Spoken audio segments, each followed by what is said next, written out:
Legumes and roots, the plant wisdom of the world's most powerful army. Lentils, fava beans, onions, garlic, and humble vegetables sustained for centuries an empire that seemed indestructible. And how, amidst the mud and smoke, a soup could be more powerful than a sword. The battle has ceased.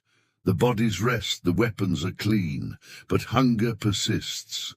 There is no meat, there is no bread, only a linen sack filled with small dry seeds, lentils, fava beans, peas, chickpeas, fragile, silent, simple. And yet, within them, lies the secret of endurance. To many, a Roman legion was brute force, swords, shields, armor. But behind that facade, there was a vegetable kitchen.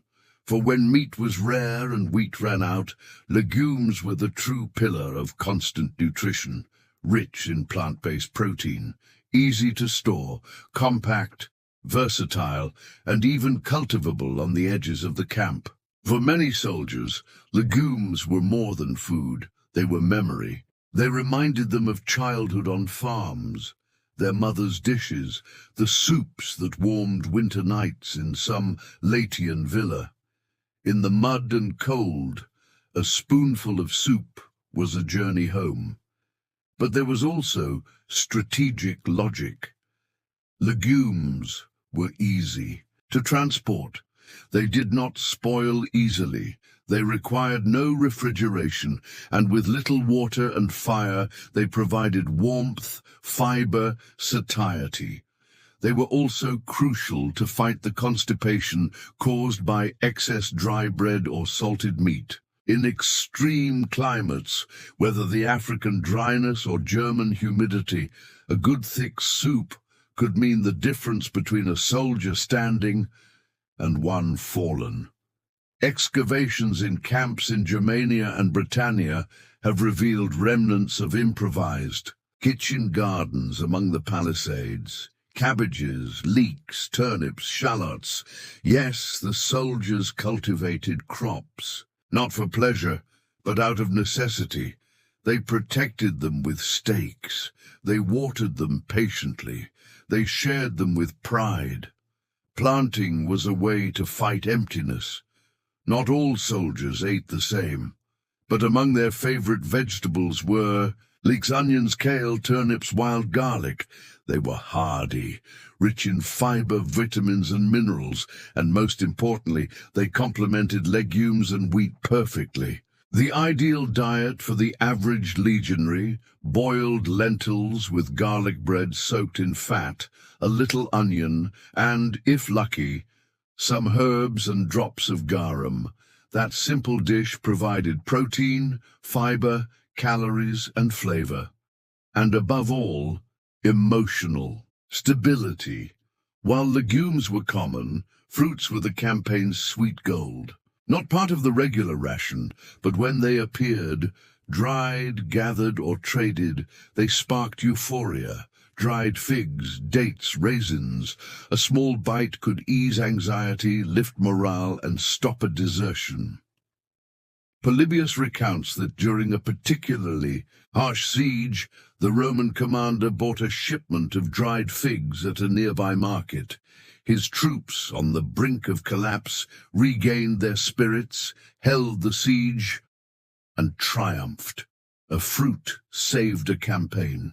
Beyond their nutritional value, fruits and legumes played a forgotten role, breaking monotony. On month-long campaigns, eating the same food every day wore down the soul. A new taste was a gift, an unexpected twist in a monotone routine, because not only the body tires, the palate does too.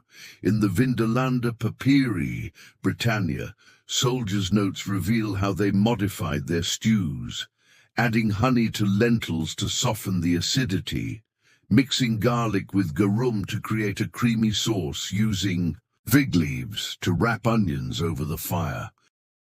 Yes, the soldiers cooked, They experimented, they shared. In the heart of the night, under the creaking of armor and the tense silence, a pot bubbles. One soldier stirs, another cuts bread, a third adds some herbs. They eat with their hands. Lost gazes, wandering thoughts. In that humble gesture, an empire resists. While the nobles despised legumes as food for the poor, the legionary knew something they didn't. That humility was strength. That simplicity was what kept the shield raised. During endless winters, storms in Germania, or droughts in Africa, the bread got soaked, the meat rotted, but the lentils, the garlic, the turnip held firm. Because the earth gives what endures. And the soldier understood that better than anyone. The Roman legionaries' plant-based diet was not a punishment. It was a strategy, a healthy body, a strong gut, a clear mind. All of that began in a clay pot among roots and fire. And while other kings dreamed of banquets, Rome sustained its empire with lentils, onions, and bread. But there's still something missing. What happened when the soldier had no time to cook? What did they eat while marching? How did they stay hydrated under the sun, sweat, and blood? The answer lies in two forgotten but essential elements: cheese and posca.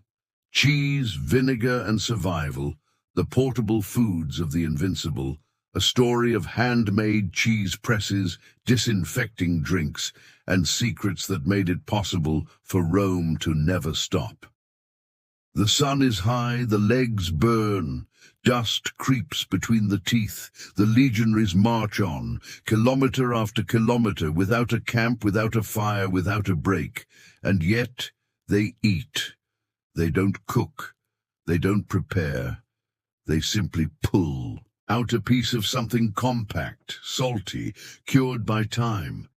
Cheese, and drink from a leather water bottle, not water, posca, an acidic, bitter liquid, but it keeps them alive. There's not always time to prepare soups or soak bread. Sometimes the march is relentless. Sometimes a fire isn't lit for days. Sometimes the enemy is near, lurking. And at those moments, victory belongs to the one who knows how to eat on the move. Cheese was a hidden gem in the Roman ration. It didn't have the prominence of wheat, nor the luxury of meat, but it had something more valuable: autonomy. It could be cut with the hand. It was eaten cold. It didn't need fire, nor pots, nor plates. You just had to take it out of the pouch and bite.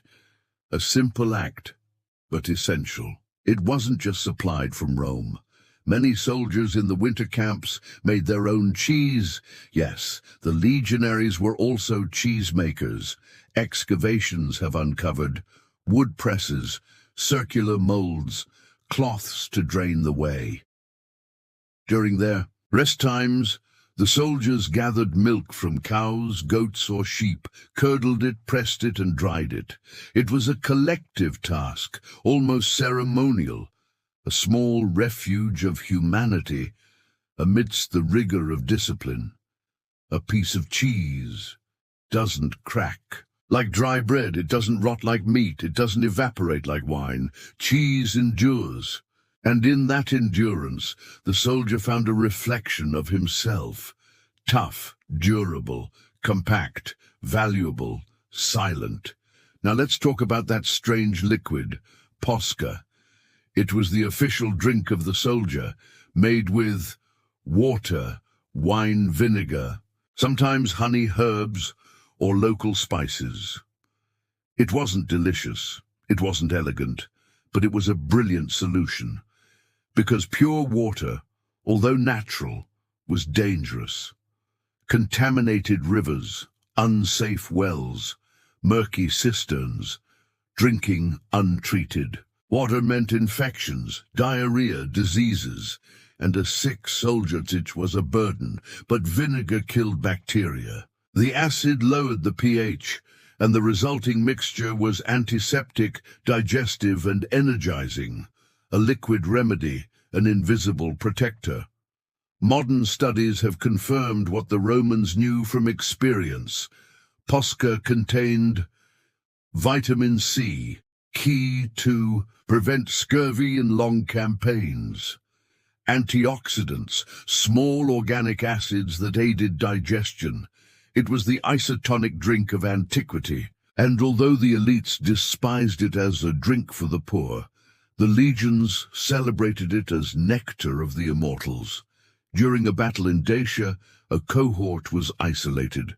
No access to water sources, no reinforcements, no time to boil water.